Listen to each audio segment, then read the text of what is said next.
पूर्ण परमात्मा पाप कर्म दंड को भी काट सकता है।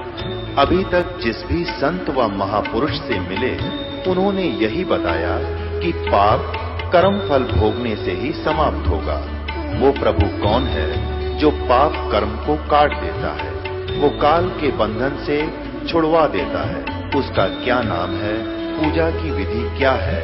कृपया अवश्य सुनिए जगत गुरु तत्वदर्शी संत रामपाल जी महाराज के अमृत वचन। रे भोली सी दुनिया सतगुरु बिन कैसे सरिया, रे भोली सी दुनिया सतगुरु बिन कैसे सरिया। अपने लला के बाल उतरवावे देख के चीना लग जइया, अपने लला के बाल उतरवावे देख के चीना लग जइया। एक बकरी का बच्चा लेके उसका गला कटैया, रे भोली सी दुनिया सतगुरु बिन कैसे सरिया, रे भोली सी दुनिया सतगुरु बिन कैसे सरिया। अब पहले तो बहुत बुरा हाल था, अब इतना करने लग गया कि जैसे एक गुड़गांव में वाड़ी पे जाते थे बाल उतरवाने के लिए, नवजात शिशु बेटा होता है बेटी, और वहां वे जाते थे। पहले प्रथम बाल वहां चढ़ा कर करते दुर्गा माता के, गुड़गांव वाली माता के। और वहां क्या करती, बुढ़िया ले जाती अपनी पुत्र वधू ने और उस पोते ने, छोटे से ने, और जाकर वहां कहती, नाई होते थे वहां पर बाल काटने वाले, और उस नाई को कहती, ले रे नाई के बाल काट दे, माता का चढ़ाऊंगी। अब वो करता कैची कच कच कच दूर पहनता, पहले इतनी लंबी लंबी आरती, पहले तो कैची भी और डालगी। अब बुढ़िया क्या कहती, रे भाई नाई के देख मेरे पोते का कच्चा सिर है, कच्चा सिर है, कैची ना लग जाए इसके, ध्यान तेरे कति ध्यान तो देख देख। अब परमात्मा कहते हैं अपने लला के बाल उतरवावे नो कह देख कैची ना लग जइया, और एक बकरी का बच्चा लेकर उसका गला कटैया, रे भोली सी दुनिया। अपने बच्चे का तो इतना प्रेम, अपने में इतना ममता के कैंची का भी डर, और एक बकरी के बच्चे का गला कटवा कर लोग माता का चढ़ा दिया। माता बकरे खाया कर रखते। ये जाड़ के स्वादियों ने, दुष्टों ने अपने स्वार्थवश बकवाद चलाई थी। भक्ति के में थी कोई ना बोली आत्मा होया करती श्रद्धालु, उनको किसी तरह बहका देते भगवान से डर के, अपने परिवार में खैर सुख के लिए पाप और करने लागे। एक भगत ने चुटकुला सुनाया, ने बोला एक ये गुड़गांव वाली माता का सरकारी ठेका देने लगी, सरकार के अंतर्गत आ गया वो, और सरकार जैसे उसको दे दी, वह 2 लाख रुपये सरकार को जमा करा दिए, बाकी ज्यादा हो तेरा कितना भी यहाँ पूजा पाठ का पैसा आवे। उसने ले लिया 2.5 लाख का, और लास्ट दिन था, उन्हें साफ साफ आ दिया कि तो 100-200 आदमी और आ सकते हैं, इब और कोई चढ़ावा आवे कोई नहीं पूजा का सामान। उसने एस्टिमेट ला लिया 50,000 का टोटा हो गया, 50,000 की आनी होगी, उस ठेकेदार ने अपना एस्टिमेट ला रखा था। इतना में एक बुढ़िया आ गई, वो बुढ़िया ने बोला, माताई के करना आई तू? वह बुढ़िया बोली, बोला भाई मेरे पोते की कांच लकड़े है और माता तो ठीक करना आई हूँ। उन्होंने बोला, माई या तो कांच काट है, ठीक ना करती। तो उन्होंने बोली, रे 1.5 नो के ऊपर बोला 50,000 में मेरी काट रखी इसने, 50,000 का टोटा हो गया मेरा। अब क्या बताते हैं परमात्मा, कहते हैं अपने लला के बाल उतरवावे और देखें चीना लग जइया, और एक बकरी का बच्चा लेके और उसका गला कटैया, रे बोली सी दुनिया। ऐसे जुल्म करो और फिर घर में खैर चाहो। अब ये सारे कारण अज्ञानी संतों, ऋषियों, महर्षियों के थे, जिन्होंने हमारे पूर्वजों को मिसगाइड कर दिया। वो भगवान से डरने वाले थे, पूर्ण रूपेण परमात्मा पर समर्पित थे, और इन दुष्ट लोगों ने उनको गुमराह करके कहाँ जा छोड़ा। अब कैसी पूजाएं बना दी। एक ओई माता का व्रत आया करे, ओई कमोई बोले हैं। कबीर परमात्मा कहा करते, आप लिपे आप पोते आप बनावे ओई, और उस पे बुढ़िया पुत्र मांगे तेरी अकल कड़े ते खोई। एक ओई माता बना करते नो, चित्र सा बना लेते। अब तो बनी बनाई कागजा की आगी उसको छाप देते हैं द्वार पे, और उसका आगे बैठ के नो कहे मेरे दूध में और पूता में खैर राखिए। कहते हैं पत्थर पूजे जाटी पूजे सिर तुरसा के हो, मेरे दूध पूत में खैर राखिए नो पूजू हूं तो। अब क्या कहते हैं कि किता तो जाटी पूजे हैं और किता तो पत्थर पूजे, और किता फिर तुलसी माता ने पूजा। तुलसी ने उसने माता बना रही, सिर तुलसा के हो, और उन नो कह मेरे दूध पूत में खैर राखिए नो पूजू हूं तो। बताइए पूजाएं थी हमारी, जाटी ने पूजे या तुलसी पौधा, ये तो एक जड़ी है, ऋषि माता बना रहे और इसको अगर माथा टेके तो हमारी खैर रखिए। परमात्मा कहते हो थारी तुलसिया माता ने बकरा खा गया, हाँ उसने अपना बचाव नहीं किया, तुम्हारा क्या करेगी वो।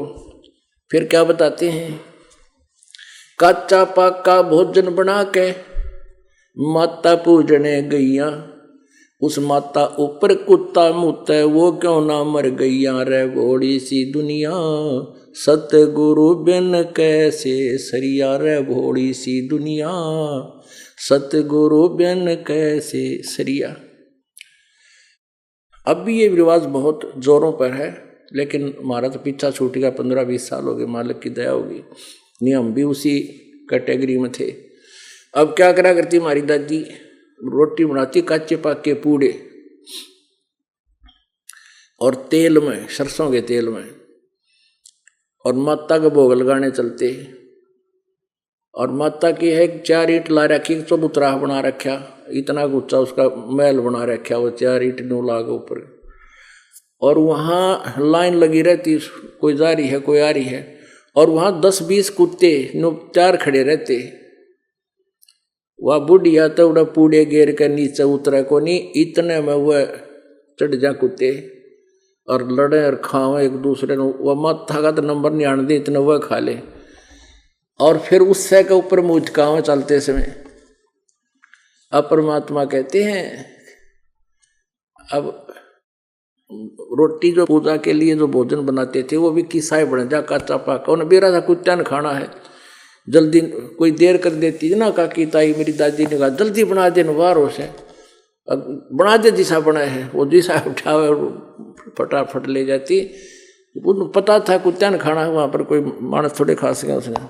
तो कहने का भाव यह है कि इन पूजाओं से अपने घर में खैर सताते थे, ऐसी साधना करके हम कुशल के भी इंतजार करते थे। हमारे ऊपर ऐसे कैर डवा दिए नालायक संतों ऋषियों ने, गुरुओं ने। फिर क्या बताते हैं, जीवित बाप गेल लट्ठम लट्ठा और मुए गंग पोचैया, जब आवे आसोज का महीना फिर वो कौआ बाप बनैया रे भोड़ी सी दुनिया, गुरु बिन कैसे सरिया रे भोड़ी सी दुनिया, सतगुरु बिन कैसे सरिया। अब कहते हैं जब पिताजी जीवित हैं तब तो परवाह नहीं, उनके साथ अच्छा व्यवहार सलूक नहीं करते, और मरे पाछे नो के इसने गंगा में पहुंचा काओ, इसकी गति कराओ, उन आड्डा ने ठा के फिर गंगा में जा, गंगा पर। और वहाँ गंगा घाट पर वो बैठे नकली गुरु, एक व्यक्ति की पत्नी ने नाम ले रखा था यहाँ से, उस बेटी के तो बात सारी समझ में आई, क्योंकि यहाँ आएंगे ज्ञान सुनेंगे तो ये तो कोई आज को ऐसा बालक तो नहीं है, ज्ञान से पता तो लग ही जाता है। तो उस बहन को तो पक्का विश्वास हो गया, उसके पति देव का विश्वास ना हुआ था, और वो मना भी करती थी कि सर ये जो फूल उठा कर ले जाते हैं गंगा में डाल काते हो, बोले कोई लाभ नहीं, और इसकी सारी कथा भी सुनाया करती, वाह कैसे होता है ऐसे होता है। वो ना मान्या करता, न बोला नहीं तुम तो बकवास करे है, और लोक लाज है या तो करना तो पड़ेगा। वो इसीलिए नाम ना लेवे था कि ना फिर मेरा बना लिया जा नाम, बाबू मरेगा इसकी तो फिर मैं फूल लेके जाऊंगा। दुनिया के कवेगी। एक दिन वो कह रही थी कि पड़ोस में उसका ताऊ मर गया और वो फूल लेकर के उनके साथ वहां पहुंच गया गंगा घाट पे। और वहां जाते ही नहीं पूछेंगे कहां से आया है, कहां से आया है। वो पंडित लोग जो गति कराने वाले गुरु, तो हमने बताया वहां से आए हैं। तो दूसरा भाग गया कि आजो आजो तुम हमारे हो, हमारे हो, युवक क्षेत्र हमारे हैं वहां के लोग। वो आ गया, हम उसके पास चले गए। उसने पूरी बही काट ली वहां पिछली और देख के पछे नो बोला जजमान इब कद घड़े दिन में आए तुम। वो उसका पति बताओ था फिर अपनी पत्नी ना कह कि बोला मेरे धक देसी हुई अके दुश्मनता हमारी खैर मनाओ हमारा रोज मरे नो कह तुम तो घने दिन में आए जजमान ये क्रिया कराने। उस दिन के बाद नो बोला मेरा पक्की जचगी और नाम ले लिया और छोड़ दी सारी बकवाद। बताइए के गति करा वो जो शुक्र बनाओ कि इनका रोज मरे और यहाँ जल्दी जल्दी आवे। अब क्या बताते हैं, जीवित बाप गेल लट्ठम लट्ठा। अपन आत्माओं परमात्मा कहते हैं घट में शोक सलसलाई ये सूतक दिन राती, जीवित जग में जूती पड़े फिर जम तोड़े छाती। होय होय। कहते हैं जो भक्ति नहीं करते, परमात्मा की सत साधना नहीं करते, संसार शोक सराय में ये सूतक दिन राती, जीवित जग में जूती पड़े फिर जम तोड़े छाती। ओहो।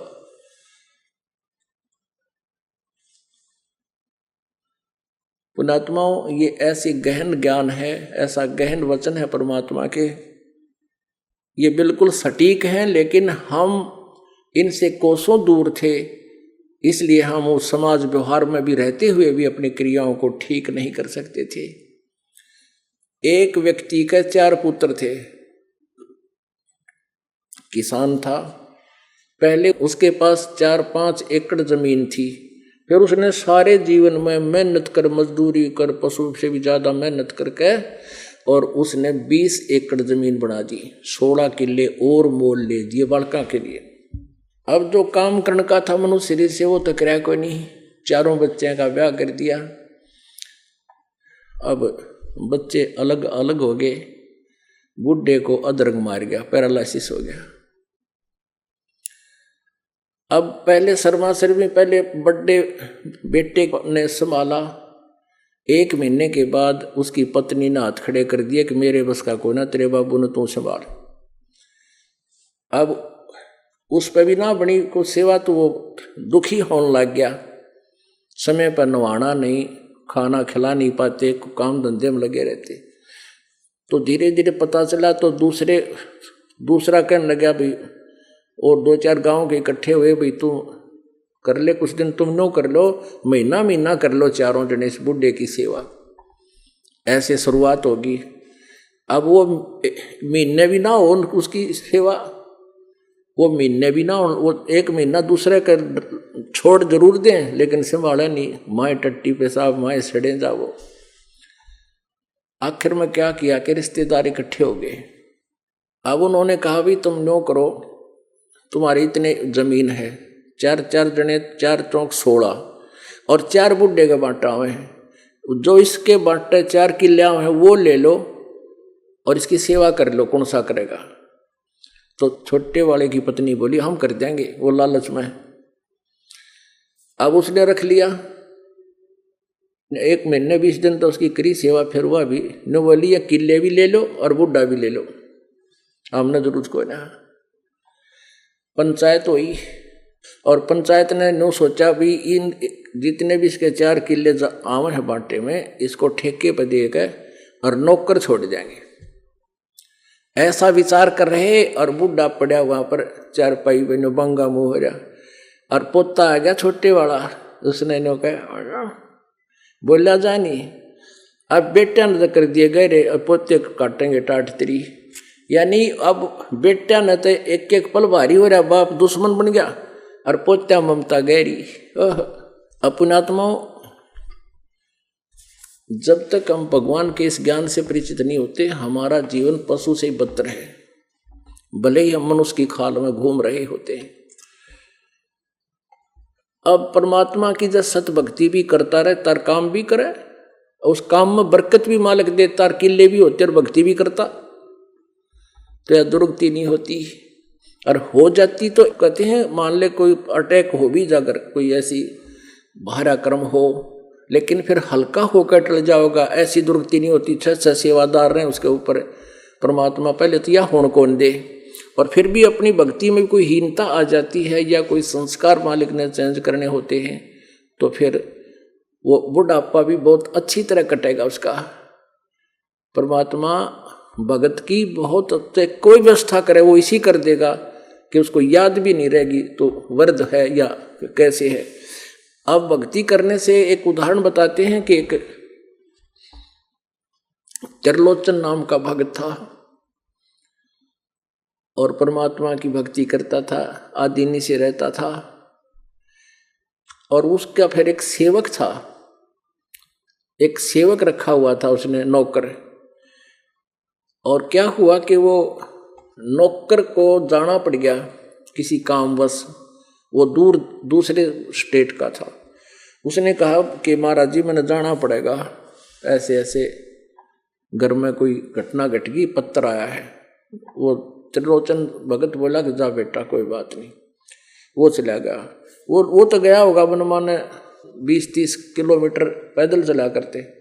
उधर से उसका दस्त लाग गए भगत के, वृद्ध हो रहा था 80-85 साल का, और बहुत दुखी हो गया। अब वो परमात्मा आगे उसका रूप बना के अपने उसके नौकर का, और वापस आगे एकदम। वो भगत बोला अरे सेवादार तू क्यों कर आ गया, वापस कैसे आ गया?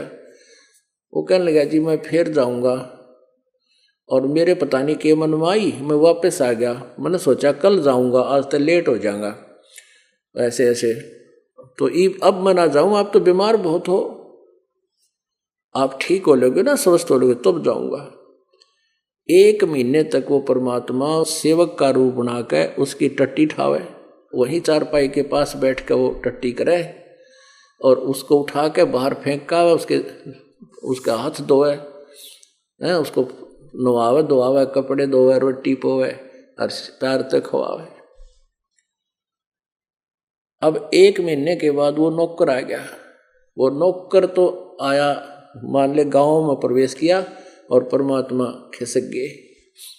अब वो नौकर ले रहा सामान करते, जो भी उनके क्षेत्र में जो चीज होया करती, कोई मतीरा ले रहा, कोई सेब ले रहा है, और चूरमा बनवा के ला रहा सफर में, और आके वहां रख के और प्रणाम करी, कहने लगे महाराज 20 दिन की कह गया था, महीना लग गया, मैंने माफ करियो, आप ठीक हो? उसके मुंह की तरफ देखा त्रिलोचन भगत, ये क्या कह रहा है, क्या क्या बोल रहे हो भगत आप?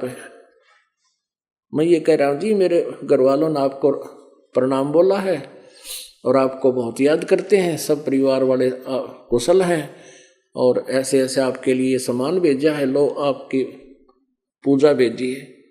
अरे तू क्या कह रहा है, कौन कहाँ से आया है, क्या बात है? ऐसे ऐसे मैं घर नहीं गया था। तू घर गया था? अकान जी आप घर गए? मैं घर। तो सचमुच अब सीधा अपने घर से आ रहा है? कहाँ अपने घर से आ रहा हूँ, ये सारा सामान लाया हूँ मैं। तब उसकी आंखों में पानी आ गया, 80 साल के बूढ़े गए, रोने लग गया। बोला हे परमात्मा, इस पापी के ऊपर इतना भार चढ़ा दिया, आपने आकर के मेरे टट्टी तक उठा दी, मेरे साथ कितना अच्छा व्यवहार कर गया। तो पुण्यात्माओं, ये सत्कर मानना ये कथाएं नहीं है, ये बिल्कुल 100% सत्य कहानी है, सत्य कथाएं हैं, केवल दंत कथा नहीं है।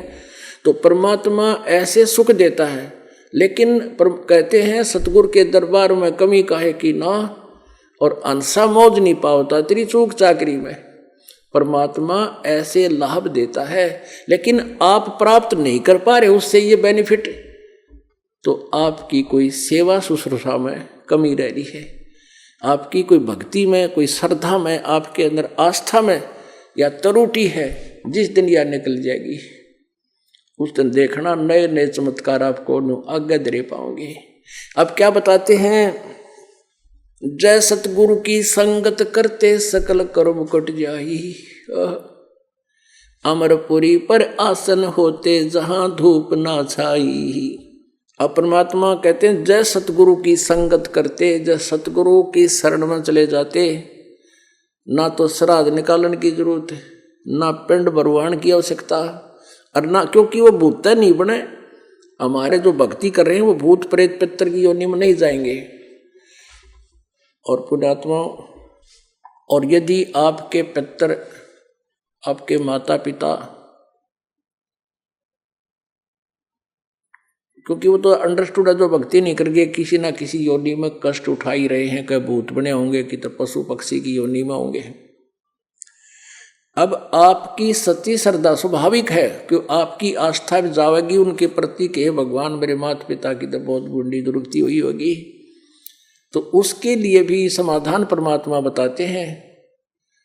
आपके उन पितरों तक का छुटकारा आपकी भक्ति से हो जाएगा, और ऐसे हो जाएगा कि आपको पता भी नहीं चलेगा। इसका ये इतनी बेनिफिशियल है। कहते हैं भक्ति बीज होवे जो हंसा, और तारों तास के कुत्र वंशा। आने वाली 101 पीढ़ी तो पार होएगी, और जो पितर और योनियों में दुख पा रहे हैं उनको उनका भी छुटकारा हो जाएगा। उसकी विधि बताई जाती है।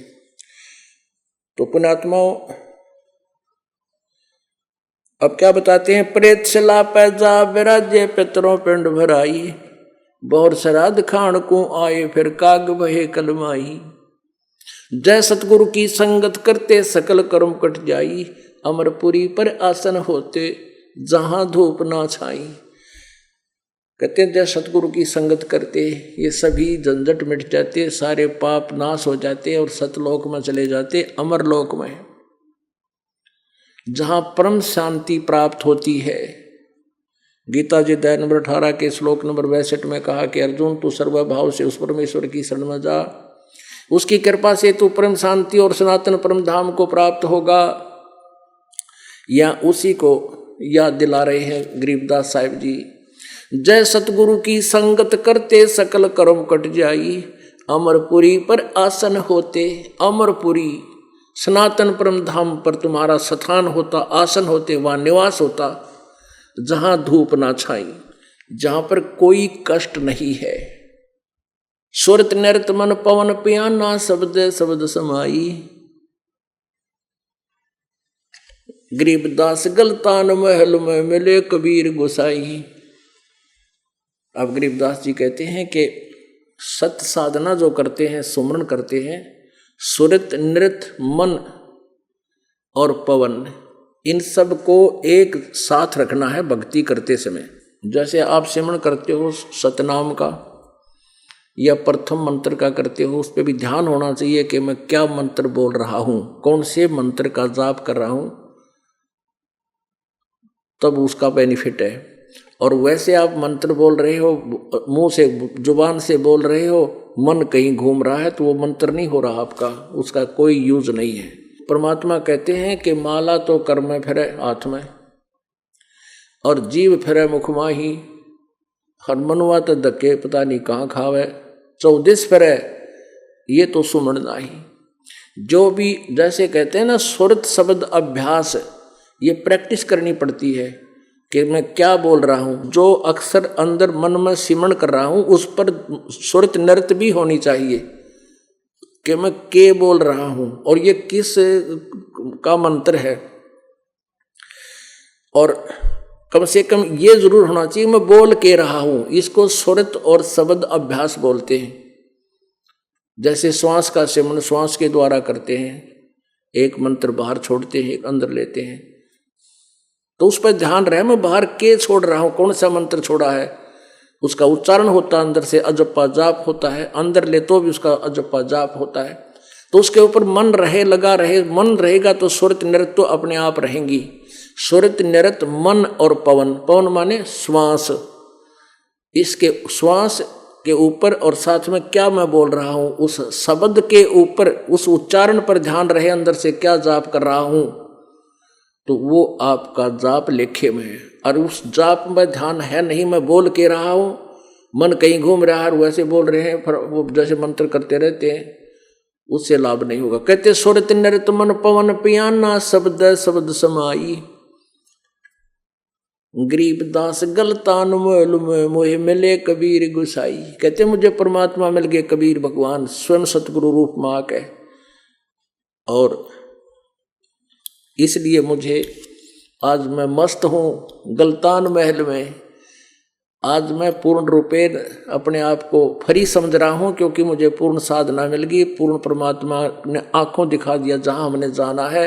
अब मेरी यहाँ आस्था रही नहीं, मेरा अगला कदम परमात्मा के दरबार में रखा है। जिस दिन ये शरीर छूटेगा सीधा सतलोक पहुँच जाऊँगा। गरीबदास गलतान महल में जैसे चाचड़ जाया करे बालक कह के वहाँ जाना है, वहाँ जाऊँगा, कब आओ वो टाइम, वो दिन, उस दिन वहाँ से भागेंगे, वहाँ जाएंगे। तो अब तो हमने मरण की मुश्किल हो रही, कदम मरना जावा, और फिर वो टाइम लेना मुश्किल हो जाएगा। उस दिन का दावा परमात्मा यहाँ से पांडा छूटर अपने बैठा सतलोक में। तो इसलिए परमात्मा कहते हैं सुखदेव ने 84 भुक्ति बना पजावे खरवो, तेरी क्या बुनियाद पुरानी तो पंडा पंथ पकड़वो। सुखदेव जैसे महर्षियों ने भी यहाँ 84 लाख योनियों में गधा बनकर कष्ट उठाए। सुखदेव नाम का एक ऋषि अपनी आप बीती बताने लगा। जब उसका अंतःकरण खुल गया, साफ हो गया, कहने लगा एक बार मैं गधे की योनि भोग रहा था और मैं अंधा हो गया। मेरे मालिक ने मुझे छोड़ दिया और मैं पगडंडी का आइडिया सा लेकर उसके साथ साथ चला जा रहा था। पगडंडी में 2-3 किलोमीटर जाकर के आगे एक नाला था। नाला बहुत संकीर्ण था, भीड़ा था, आम व्यक्ति तो उससे जंप करके निकल जाता था। मुझे दिखाई नहीं दिया, मैं उसके अंदर फंस गया। चारों पैर नाले के वहाँ फंस गए, मुंह आगे टेक गया, पीठ पीछा हट गया और कति फट हो गया उसमें। और वहाँ कोई इक्का दुक्का व्यक्ति जावा था, मुझे किसी ने निकाला नहीं। मेरे कमर पर पैर रखे और मेरी पुड़ी बना ली, पार हो जाऊँ उस नाले पर के। हफ्ता 10 दिन तक मैं भुगत कर प्यासा भूखा वहां मृत्यु को प्राप्त हुआ। अब वो सुखदेव ऋषि बता रहा है कि मुझे वो घटना याद रहती है और मैं भगवान के चरणों में लगा रहता हूं, मैं गफलत नहीं करता। यह मेर बनी है मेरे ऊपर, परमात्मा ने मेरा एक जीवन दिखा दिया। पुण्यात्माओं, अपने विश्वास करना पड़ेगा, यह साधना करनी पड़ेगी। अब चाहे तो उन पर मेर कर दी कि मैं गधा बना था, ऐसे मुझे वो कष्ट हुए थे, वो याद आ गई और परमात्मा बताने लग रहे कि ऐसा तुम्हारे साथ बनेगा। तो भगवान के वचन पर विश्वास करके और ये बात याद रखे कि ऐसा कैर टूट जाएगा जब भक्ति नहीं करी। तो उसके लिए क्या बताते हैं, सुखदेव ने 84 भुक्ति बना पजावे खरवो, खरवा ने गधा, और तेरी क्या बुनियाद पुरानी तू पेंडा पंथ पकड़े वो। कहते प्राणी, ऐसे ऐसे महर्षियों की दुर्गति हो रही। जैसे आपने महावीर जैन जी का जीवन देखा कई बार, अब समय नहीं है दिखाने का, फिर दिखाएंगे। अब 60 करोड़ बार तक गधा बना, 30 करोड़ बार कुत्ता, और पता नहीं कितने के जीवन, और केवल 80 लाख बार देवता बना। परमात्मा कहते हैं जो साधनाएं तुम ये ऋषि महर्षि करा करते, उससे भी उनकी दुर्गति समाप्त नहीं हुई, जन्म मृत्यु का अंत नहीं हुआ, परम शांति नहीं मिली, शाश्वत स्थान नहीं मिला। और अब ये पेंडा, ये मार्ग आपको बता रहे हैं, जो सत भक्ति है इसको कर और अपना पीछा छुटा ले। सुखदेव ने 84 भुक्ति बना पजावे खरवो, तेरी क्या बुनियाद पुरानी तू पेंडा पंथ पकड़वो। कि हे जीवात्मा, तेरी क्या बुनियाद है। अब वो साधना करते करते तुम्हारी दुर्गति हो रही है। अब ये साधना कर, ये पेड़ा पकड़, ये मार्ग ग्रहण कर, जो हम बताते हैं, सतपुरुष की साधना करके अपना पीछा छुटवा ले और चलो जहां से आए हो। बोलो सतगुरुदेव। परम पिता परमात्मा पूर्ण ब्रह्म सर्व सृष्टि रचनहार कुल मालिक कबीर देव जी हम सभी आत्माओं के जनक हैं। वो हमारे सच्चे हितैषी हैं, हम अपनी गलती से अपने परमात्मा से विमुख हो गए।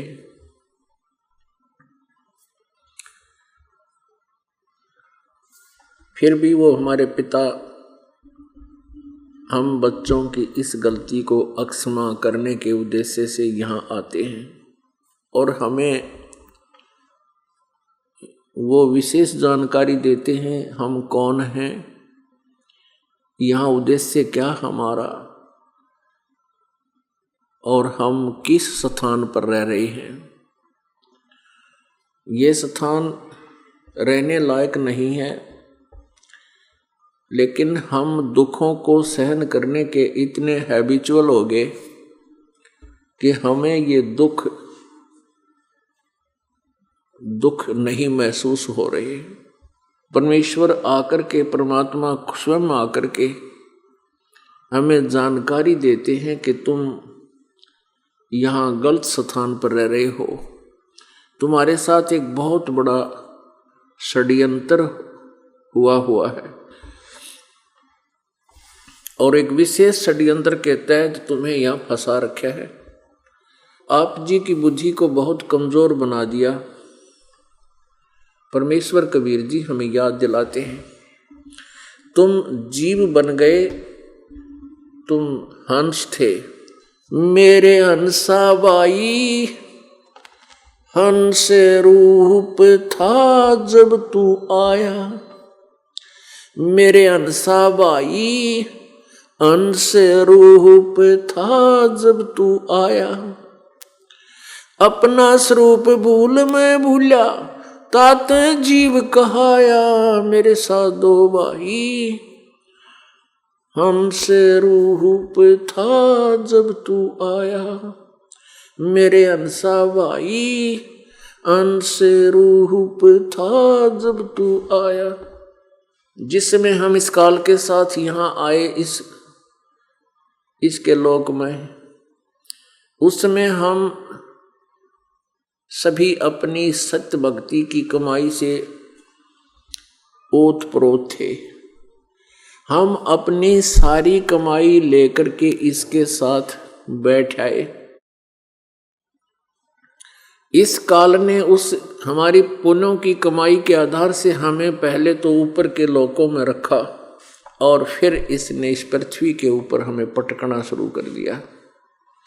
ये हमारे को सजा दे रखी है। यहाँ हम सब अपने कर्मों का दंड भोगने के लिए इस पृथ्वी लोक पर आए हुए। परमात्मा परमेश्वर कबीर देव जी आकर के हमें याद दिलाते हैं कि तुम इस लोक के वासी नहीं हो। इस काल ने हमें इतना अज्ञानी बना दिया, हम परमात्मा की डेफिनेशन भूल चुके हैं।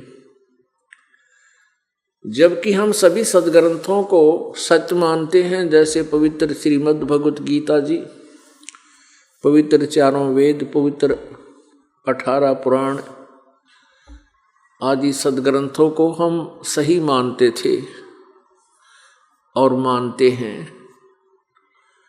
और जिन ऋषि महर्षियों को हम विद्वान मानते थे, वो एक संस्कृत भाषा बोलते थे, संस्कृत भाषा के जानने वाले थे। और उन्होंने जैसा भी इन सदग्रंथों को समझा, उस आधार से उन्होंने लोक वेद बना करके समाज में पेश कर दिया। और उस लोक वेद के आधार से, इस काल प्रेरणा से सभी ने परमात्मा की परिभाषा सदग्रंथों के विपरीत पूरे समाज को व्याख्यान कर रखी है। और परमेश्वर आते हैं तब उस सच्चे ज्ञान को प्रचारित करते हैं, तो उस समय हम सभी मानव शरीरधारी प्राणी उन नकली गुरुओं, ऋषियों, महर्षियों, मंडलेश्वरों, ब्राह्मणों के आधार से परमात्मा की परिभाषा विपरीत ग्रहण किए हुए होते हैं।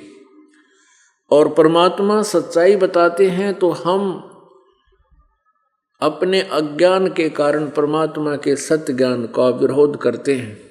जो ज्ञान आज ये दास आपके रूबरू करा रहा है, परमेश्वर कबीर देव जी ने प्रत्येक युग में इस ज्ञान को बोला और लिपिबद्ध करवाया। ये सच्चिदानंद घन ब्रह्म की वाणी है, ये कबीर वाणी है। आज से 600 वर्ष पहले परमात्मा ने वही ज्ञान लिपिबद्ध करवाया था।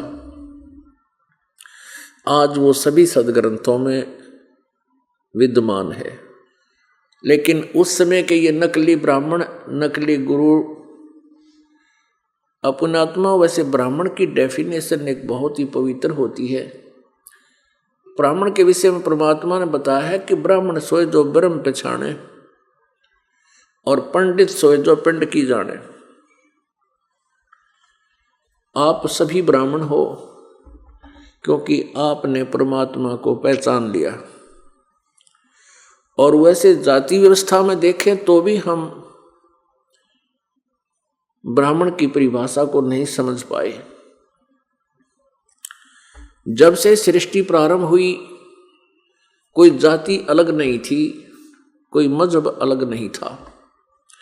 उसी एक ही ग्रुप के व्यक्तियों ने आपस में, जैसे 4 भाई हों, उन चारों में से एक को कहा कि भाई तू बच्चों को पढ़ा दिया कर, शिक्षा ग्रहण कर और करवा।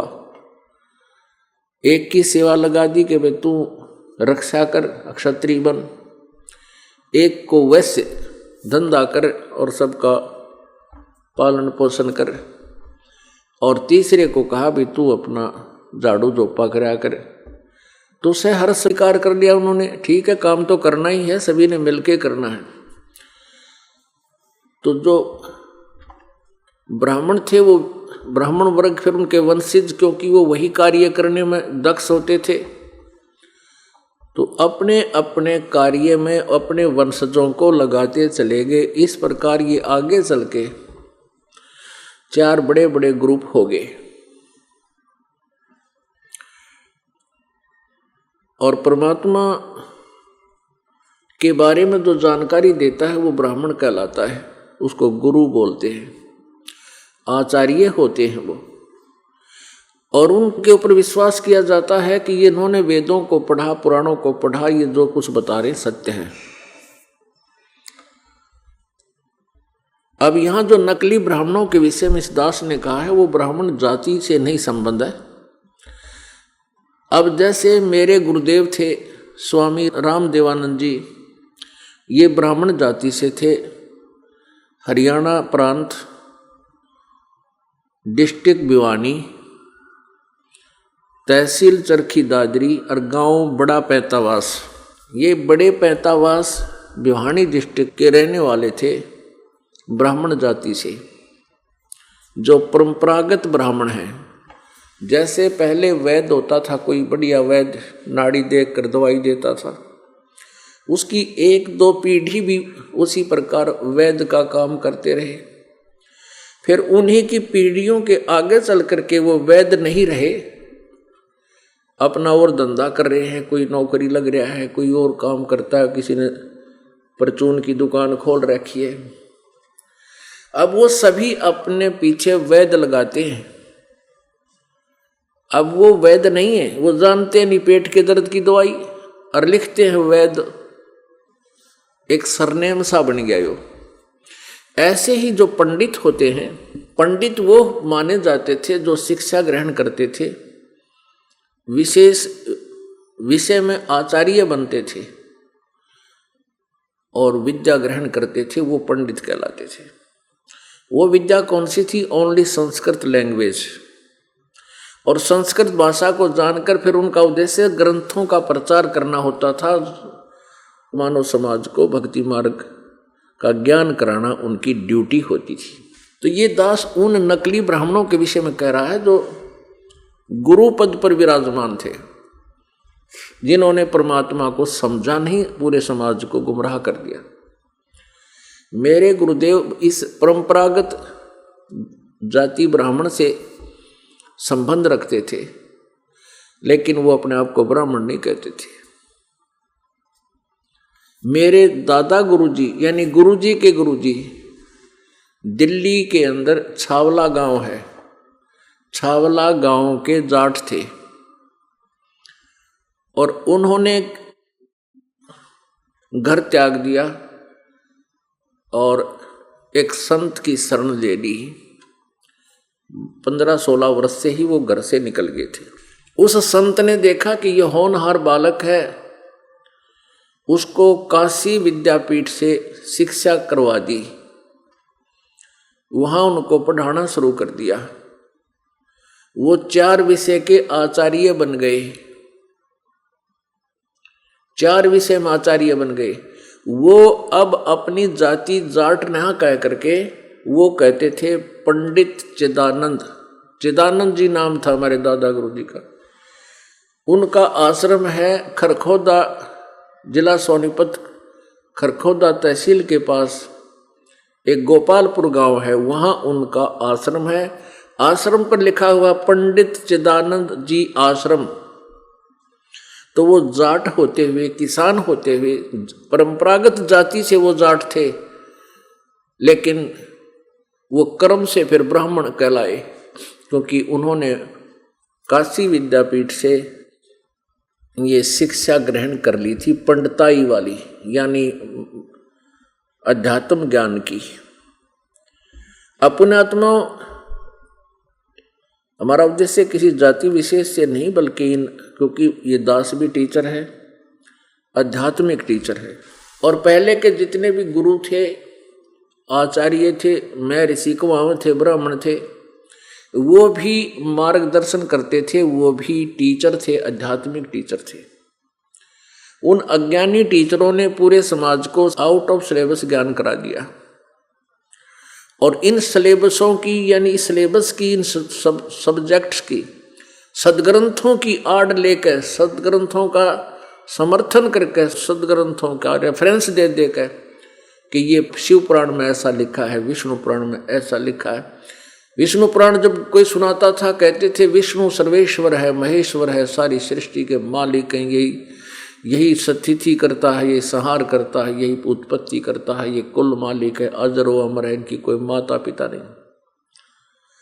जो शिव पुराण पढ़ाता था वो शिव जी को ही सर्वेश्वर, महेश्वर, मृत्युंजय बताते थे। ये नकली आचार्य, जिनको अपने सिलेबस का ज्ञान नहीं, सब्जेक्ट का ज्ञान नहीं, तो वो टीचर नहीं है, वो तो कति डुप्लीकेट नकली आदमी है। तो पुण्यात्माओं, परमात्मा जब आए थे, उन्होंने यथार्थ ज्ञान कराया था, लेकिन ये नकली गुरुओं ने, ब्राह्मणों ने परमात्मा के उस ज्ञान को जनता तक जाने नहीं दिया। इतना जबरदस्त विरोध करा दिया कि परमात्मा कबीर देव जी को कई बार तो मारने की चेष्टा की गई, क्योंकि ज्ञान में वो परमात्मा के सामने नहीं टेक पाए थे, उनके छक्के छुड़ा देते दाता। कबीर परमेश्वर जी एक प्रश्न किया करते थे उन आचार्यों मंडलेश्वरों को से खड़े होकर के कि कौन ब्रह्मा का पिता है, कौन विष्णु की माँ, शंकर का दादा कौन है, हमको दे बता। इस बात के ऊपर वो नकली गुरु, आचार्य, ब्राह्मण कहा करते कि ये झूठ बोलता है, ये ब्रह्मा विष्णु महेश की आलोचना करता है, हमसे पूछ रहा है ब्रह्मा विष्णु महेश के माता पिता कौन है, इनका दादा कौन है। और कहा करते वो परमेश्वर ब्रह्मा विष्णु महेश के विषय में बताया करते थे नकली ब्राह्मण, नकली गुरु, ऋषि महर्षि, ये अजर व अमर है, सर्वेश्वर है, महेश्वर है, इनका कोई माता पिता नहीं है। और परमात्मा कहा करते कि साच कहूं तो जग ना माने, झूठ कही ना जाई हो, साच न पूरा पावते इन झूठों जग प्रति आई हो।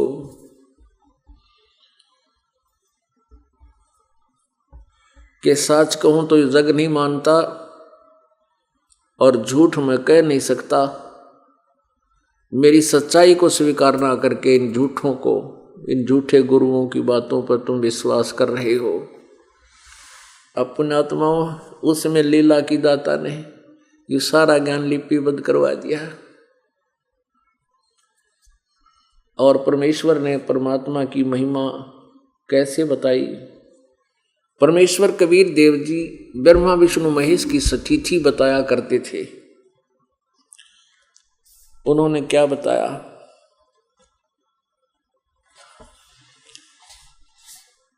धर्मदास ये जग बोराना, कोई न जाने पद निर्वाण, यही कारण मैं कथा पसारा, अब जग से कहिए वो राम नियारा। अब परमात्मा 600 वर्ष पहले बताया करते थे कबीर परमेश्वर जी,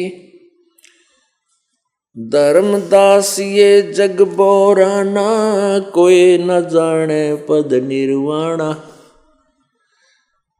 अपनी प्यारी आत्मा को परमात्मा मिलते हैं, उनको ज्ञान देने के उद्देश्य से आते हैं। वो परमात्मा पूर्ण ब्रह्म होते हैं।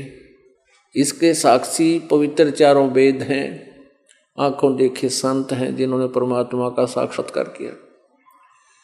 ऋग्वेद मंडल नंबर 9 सूक्त नंबर 86 86 मंत्र 26 और 27 में, ऋग्वेद मंडल नंबर 9 सूक्त 82 के मंत्र 1, 2, 3 में,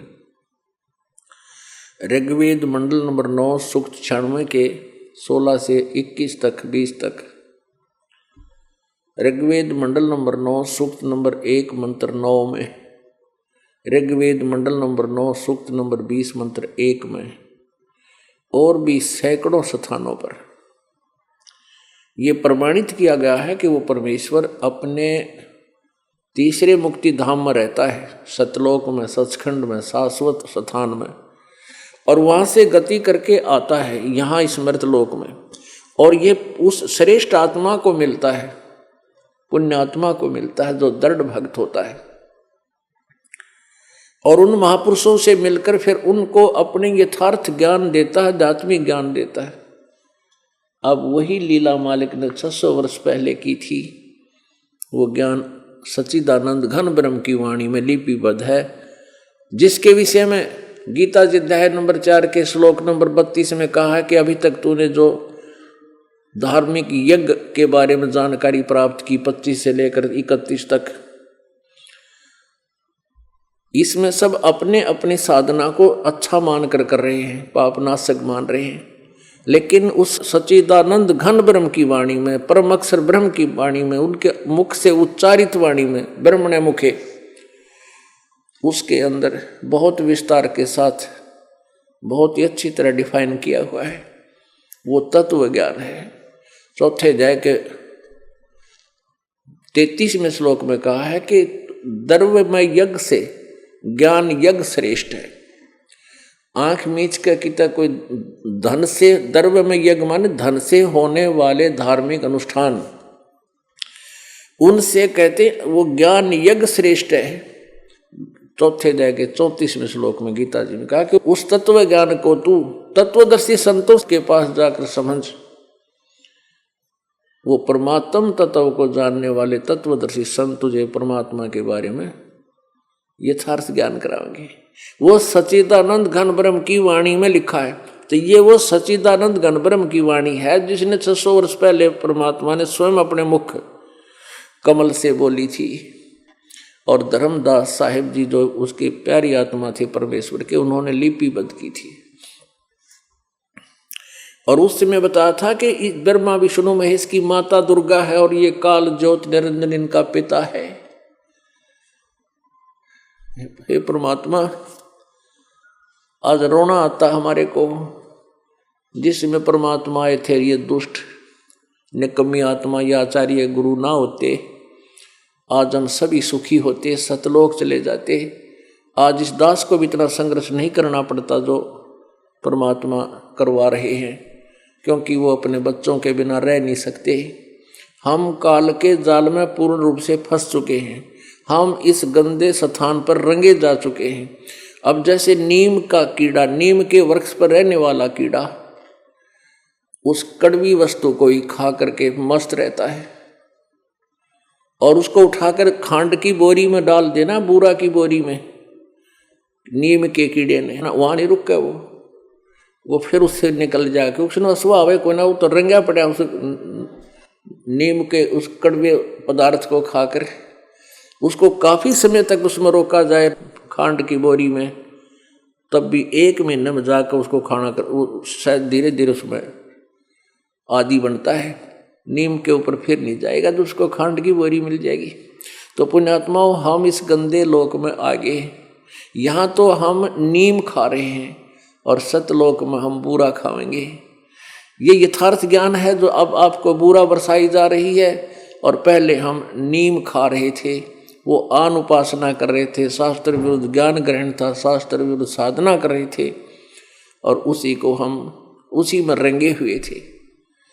अपनात्मा देख लो, इन और संतां के टोल झुंड के झुंड गिने दिना में बन गए, और यहाँ बूरा खिलाई जाती है, उस नीम से उतरकर यहाँ नहीं आ पा रहे, लेकिन आएंगे कुछ दिन में। पुण्यात्मा अपने परमात्मा को पहचान लेंगे, और फिर पुण्यात्मा भक्ति करना कोई कठिन काम नहीं, परमात्मा का पाना सबसे आसान काम है, सबसे आसान है। और डिफिकल्ट तो ये है कि हम परमात्मा पर विश्वास नहीं कर पा रहे कि हम जो साधना कर रहे ठीक है, या जो ज्ञान हमें बताया जा रहा है ये सही है। तो ये विश्वास जिसमें हो जाएगा, फिर भक्ति की तो बात है कोई नहीं, और कोई मंत्र नहीं रहेगा, और कोई ज्ञान नहीं रहेगा, सभी फिर एक ही बोली बोला करेंगे, Kabir is God, Kabir is God. ये वृक्ष भी बोलने लग जाएंगे, थोड़े दिन में आपको दिखा दूंगा, और आवाज वैलियां गुंजा करेंगी, Kabir is God, Kabir is God. वास्तव में कबीर इज गॉड, परमात्मा कबीर जी है। अब ये सिद्ध हो जाएगा आपके समक्ष, आपकी आत्मा स्वीकार कर लेगी। 600 वर्ष पहले जिसको अशिक्षित कहे थे, ये अज्ञानी कि वो अविद्वान है, उसने अक्षर ज्ञान नहीं था, और अक्षर ज्ञान ना होते हुए भी उन्होंने वो ग्रंथों के गुण रहस्य बता दिए, तो वो भगवान थे। यदि उस समय परमात्मा शिक्षित होते तो आज ये कहने वाले मिल जाते कि वो पढ़ रहा था संस्कृत, उसकी किसी ने सुनी ना होगी, उसमें पढ़ कर ग्रंथों में से उसने वाणी बना दी होगी। वो भी परमात्मा रास्ता साफ कर गए कि आज ये भी नहीं कह सकते कि वो अक्षर ज्ञान था, और अक्षर ज्ञान ना होते वेदों के गुण रहस्य बता दिए तो भगवान थे। अब क्या बताते थे परमात्मा अपनी उस प्यारी आत्मा आदरणीय धर्मदास जी को, धर्मदास ये जग बोराना, कोई न जाने पद निर्वाणा। परमात्मा के एक सेंटेंस, एक चौपाई का एक ही लाइन पंक्ति कितना कंसेप्ट क्लियर कर रहे हैं कि धर्मदास ये जग बोराना, कोई न जाने पद निर्वाण। किसी को भी मोक्ष मार्ग का पता नहीं, ये पूरा विश्व विचलित है धर्मदास। अपनात्माओं, ये बात कहना कि किसी को पता नहीं, अब परमात्मा कहते थे 3 लोक और भवन चतुर्दश, कोई नहीं सत्संगी। 3 लोक ये अलग कहे जाते हैं, पृथ्वी लोक, स्वर्ग लोक और पाताल लोक। और ये विष्णु का लोक, शिव का लोक, दुर्गा का लोक, धर्मराज का लोक, ब्रह्मलोक के अंदर भी 4 लोक अलग से बना रखे हैं इस काल में ब्रह्मलोक में, और नीचे के एक पाताल को छोड़ के 6 लोक और हैं। ये कुल मिलाकर 14 लोक अलग से कहे जाते हैं। तो परमात्मा कहा करते थे कि 3 लोक और भवन चतुर्दश, कोई नहीं सत्संगी, यानी कोई भी तत्व ज्ञान से, सत्य ज्ञान से परिचित नहीं है।